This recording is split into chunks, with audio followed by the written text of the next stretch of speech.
Good morning, everyone, and welcome to day 2 in Burhan's workshop.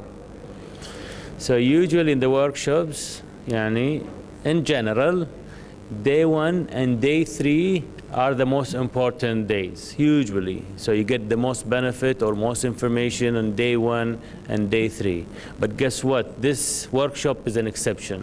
Today is an exceptional day because we have so much, and I think it's the most interesting day in my opinion. However, tomorrow is very interesting as well. But today we have lots of interactive sessions, and we understand the energy level goes a little bit down. People may get fatigued. I know that all of you went home very happy with so much education and information that you received, and you went home and you opened your books and you opened the papers that we gave you. And I know that I would do that, صح? You did that, right? You went home, you printed out the papers, you read them, you got prepared today for the small group discussions, because we're going to see that. We're going to see more discussions today because we have so much expectations from you guys. Anyway, today is going to be very interactive. We have a special guest, like in every workshop. That I'm going to introduce in a second, but this is going to be followed, I believe, in my most favorite probably lectures of Dr. Iorio that he presents in the workshop.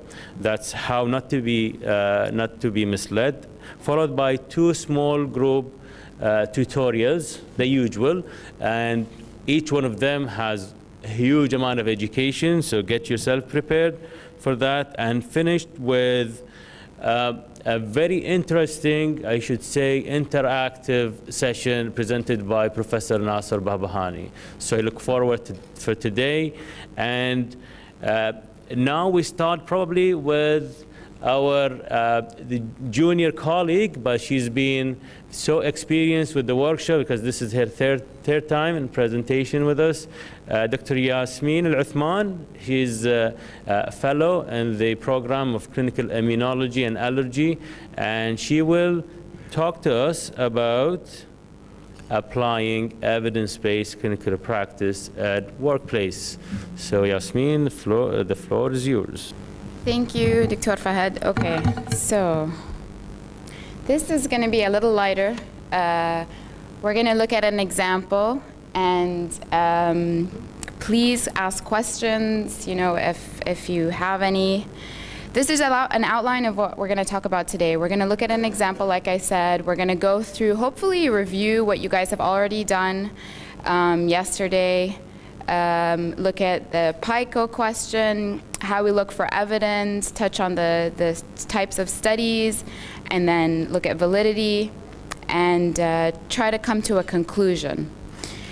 So let's say an R4 joins a trainee for rounds, and they say, this is my 5th cup of coffee, and we haven't even started rounds yet.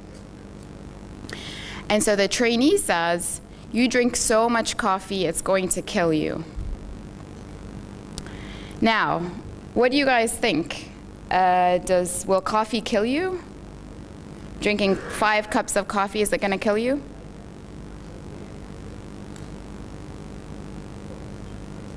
What do you guys think? No, okay. But what's the evidence? What are you basing your answer on? Sorry? Expert opinion. Your expert opinion. So let's look at PICO with this question, simple question, and leave the expert opinion on one side and try to make it evidence-based. So what is PICO? Could you guys remember? What's P? What's I? C and O. Okay, so can we try to formulate one for this question? What would be our patient population or problem? Sorry? Doctors, okay. Healthcare workers. And what is the intervention? Drinking coffee. And what are we comparing? Okay, and the outcome? Death, right. So now we can formulate the PICO question. From there, after we've done our question, we search, and then we appraise what we found. Thank you. And we apply it. So that's what we're going to do. First of all, with a question, we have to know what kind of question or what type of question we're looking at, so that we can look at what evidence we need to support it. So can you guys name the questions, the question types from yesterday? There are 4. What's 1?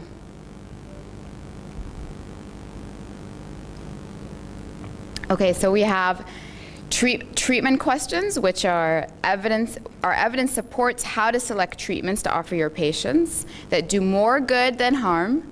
And then we have diagnosis questions, which are evidence supports how to select and interpret diagnostic tests, so we can confirm or exclude a diagnostic test. And then we have prognosis questions, which look at prognosis. And harm or etiology questions, which the evidence supports how to identify the cause for disease. So what kind of question do you think this is?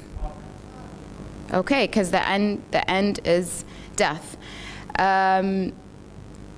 So with harm, you're looking at the effect of potentially harmful agents. In this case, coffee. Now, how do we find the evidence? What's the next thing? What's the next step you guys will go to? Which website? Okay, PubMed. And I'm sure I don't know if you guys have seen the pyramid yet, but so this is the pyramid that talks about what are the it's a hierarchy of our quality of evidence. So at the top is your systematic reviews or meta-analysis. This is usually the best kind of evidence that we have. And here it gives you an example of where to look for it. In PubMed, we look at randomized control studies, we look at cohort studies, qualitative studies. So this is helpful to keep in mind when you're looking for your evidence, to see what kind of evidence is out there and how you come to your conclusion, how strong the evidence is. So I went to PubMed, I put it coffee consumption and what? And mortality, yes. And this is what it came up with. And then you guys have looked at, if you guys are going to do more in terms of literature review, so on the side here you have your tabs. You can do an advanced search looking at each one of these. So I circled humans here. You can do publication dates 5 years.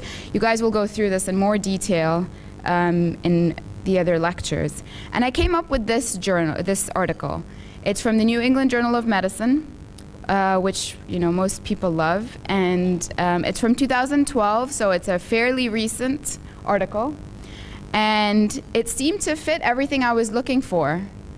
So association of coffee drinking with total and cause-specific mortality. So now let's scan the question and compare my question to the study's question. So our outcome is mortality again. We have large numbers. This was the study. This was our population. They were actually nurses, and there was a mix of nurses and non-healthcare workers. And then they excluded these participants who had cancer, heart disease, or stroke. And then they looked at coffee consumption. So it seemed pretty close, pretty good, close enough. So what type of study is this? Can you guys tell? They examined coffee drinking cohort. Why is it cohort? They're looking at the 2 groups over time. And then cohort. What kind of cohort study? Okay, so it was an observational cohort study. So it wasn't a randomized control trial, it wasn't a systematic review, so it's your cohort study down here. So just to keep that in mind. Now, we've done our search. We're going to appraise this article that we've chosen. Just going to give you like a review of a summary of the article. So it was called the Diet and Health Study. This was the age of the participants, and they were followed for 14 years. They returned a questionnaire assessing diet and lifestyle, so it was questionnaire-based. It included this many men and this many women. They excluded, like I said, or they excluded people who didn't fill out their own questionnaires. And then they excluded those that were diagnosed with cancer, heart disease, stroke, or those that did not provide information of coffee use, cigarette smoking, or for some reason low calorie intake. But so they thought that there was an association, so they excluded those from this current article that we're looking at. And then their methods were coffee consumption, where it was assessed according to 10 categories, so 0 to 6 or more cups per day. And then they followed them until death or December 2008. And they used questionnaires, that was the study, and they looked at hazard ratios and confidence intervals for mortality associated with coffee consumption. And this is how we're going to look at the study. And you received, I think you have done this already, the harm study. Well, if not, this is how you look at the study, so how you critically review the study. And that's what we're going to do here with this study. And so we start with internal validation, or internal validity. The first question you ask is, did the investigators demonstrate similarity with respect to all known outcomes? Now, with internal validity, we're looking at the risk of bias. And so we're looking at, were the characteristics of these patients similar, since we're comparing coffee drinkers with non-coffee drinkers? We look at table 1, and so you're looking at all the groups and ensuring that the baseline characteristics are similar. So for example, if we're looking at smokers, we're looking kind of current smokers. You can look at the numbers, and this is men, this is women. This is the number of cups of coffee that they drank, so no coffee, 1, 2 to 3, 4, 5, 6. And then these are your characteristics, your demographics, your history of cancer, married, diabetic, current smoker, alcoholic. So these were your characteristics. So you look across there and you try to make sure that their baseline are similar. So there's, like I said, in cancer, you can see the numbers are similar here in men, and then in women, the same. So were the outcomes and exposures measured in the same way in the groups being compared? Where would you find that answer? Sorry? Table 1. What else?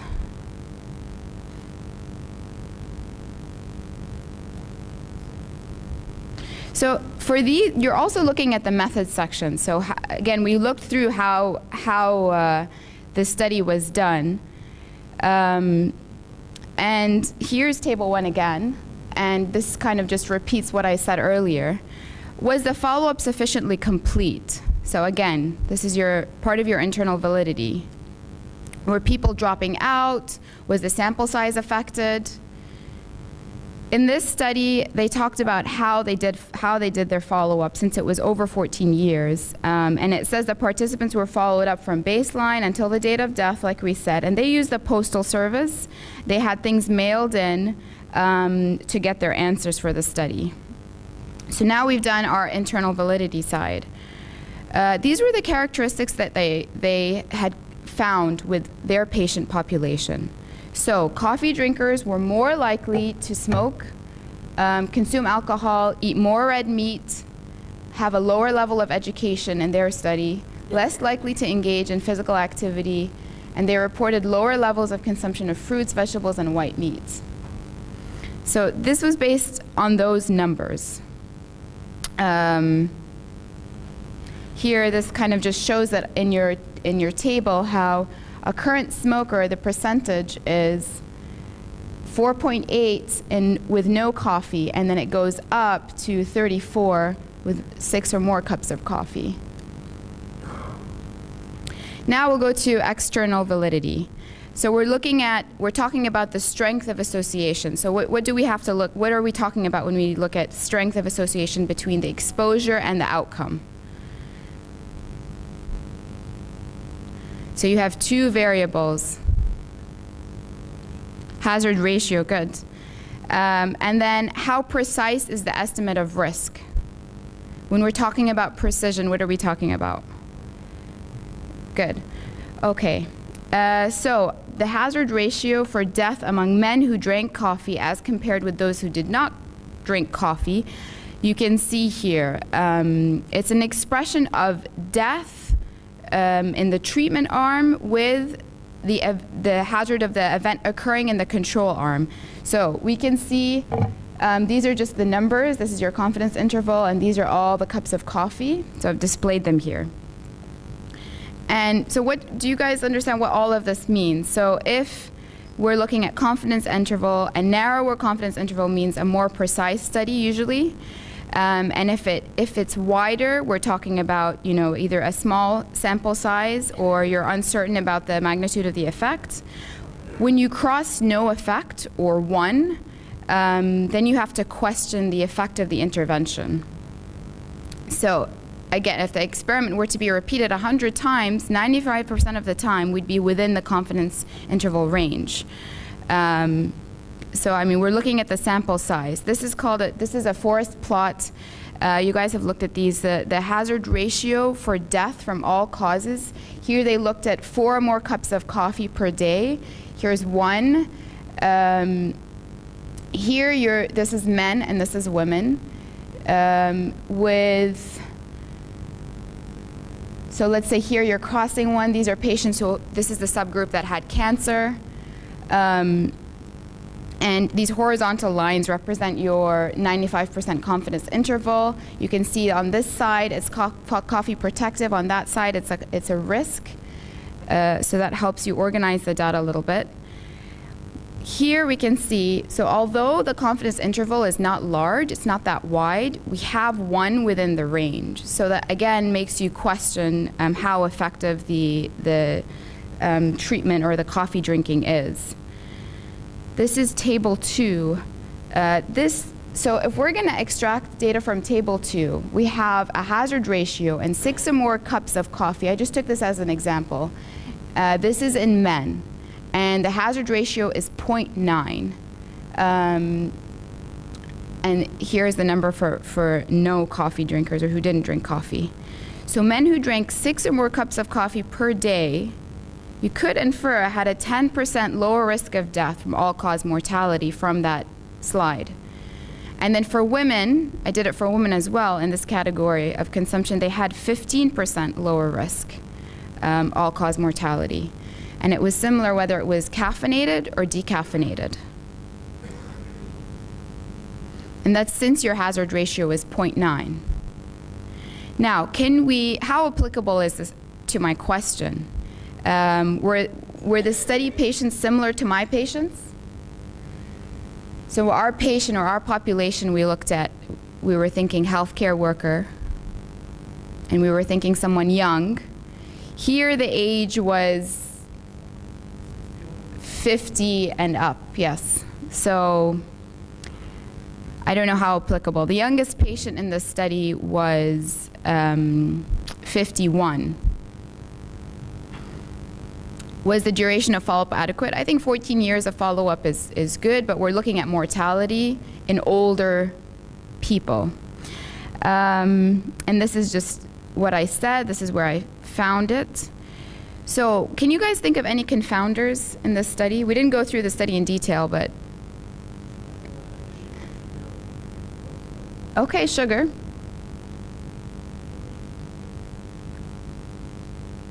So it's a observational cohort study. It's not a randomized control study, and so a randomized control study would have less bias because of the randomization. Here you're doing it's observational. What other confounders can you think of?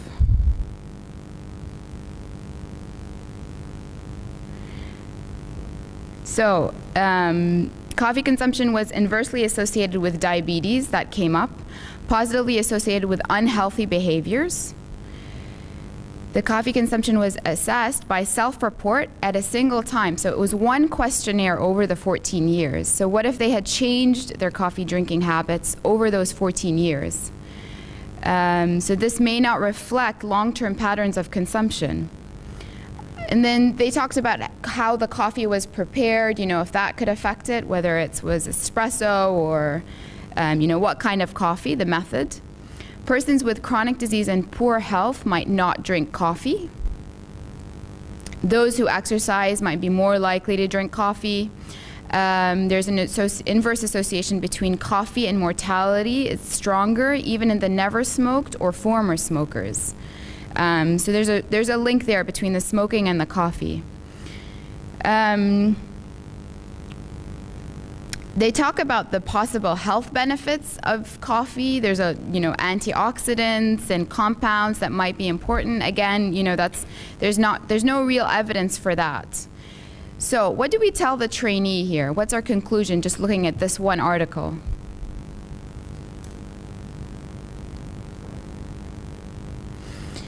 So we're reassured just from this article that coffee does not increase mortality. That was their conclusion.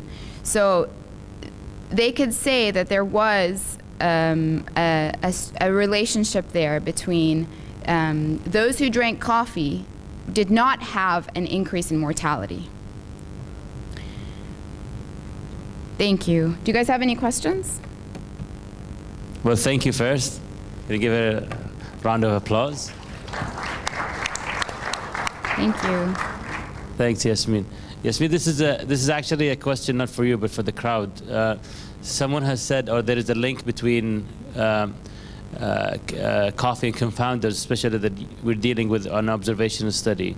So how do we deal with that, probably statistically speaking?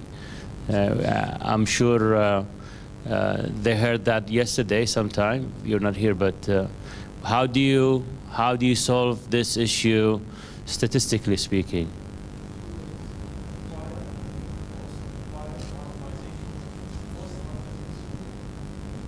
So the answer is, let's say that you're dealing with this study. Now you've got 14,000 patients and more, right? More, so yeah. it's a huge sample size. You wouldn't imagine that you can get more information than a 14,000 patient sample or participant sample. So that gives you a lot of information.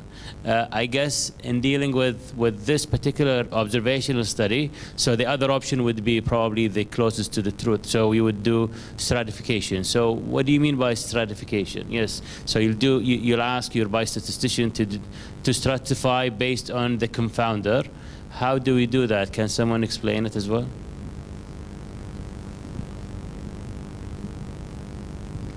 You can do a multivariate analysis, taking each factor into consideration and stratify the risks. So you would analyze the similar with the similar. So you split them into those who have diabetes, for example, those who don't have diabetes, if we're concerned about blood sugar or sugar, and then you compare the diabetics in one group with the diabetics and the non-diabetics with the non-diabetics. So that gives you a little bit more information, and that eliminate one of the confounders. Can we eliminate all confounders? If we're not randomizing, can we eliminate all confounders? Obviously not, right? Because there are still unknown confounders. So that's probably the only